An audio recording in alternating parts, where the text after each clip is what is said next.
ya di podcast yang sama istrinya Kurnia Mega itu bikin medsos para presenter bola juga jadi rame loh, Wak. Iya betul.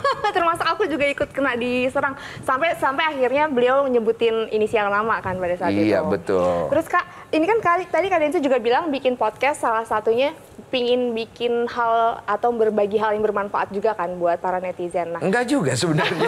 Jadi di depan kamera gitu kan. AdSense ya.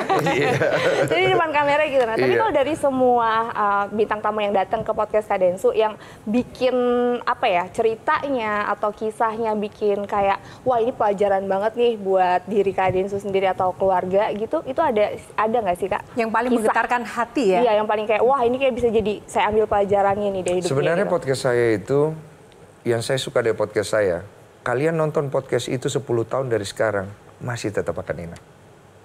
Karena I talk from my heart to the person with the heart. Saya nggak sekedar bikin konten di situ. Saya bicara dari hati ke hati. Dan saya tahu energi itu begitu berat sampai saya siapkan energi begitu besar.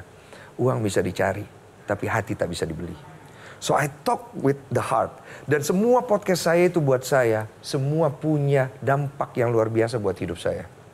Dampak paling besar terjadi di tahun 2022 saat saya kehilangan 4 orang yang saya wawancara. Vanessa, Laura, Bayu, Bunda Dorce.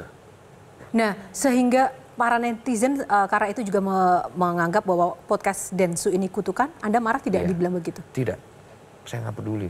Kutuk saya, hidupkan mereka. Densu nangis ya, kehilangan 4 orang ini? Saya sangat patah hati, bukan nangis lagi. Karena saya mendengarkan dari hati. Saya tahu ketika hati berbicara kan kita bisa rasa. Saat mereka harus pergi, di saat waktu mereka belum happy ending kan we are so sad. Ya. Nah disitulah saya merasa bahwa podcast saya 10 tahun, 20 tahun, 50 tahun lagi udah bukan AdSense yang dilihat. Tapi what is the history? Value-nya. Value-nya yang kita bisa ambil.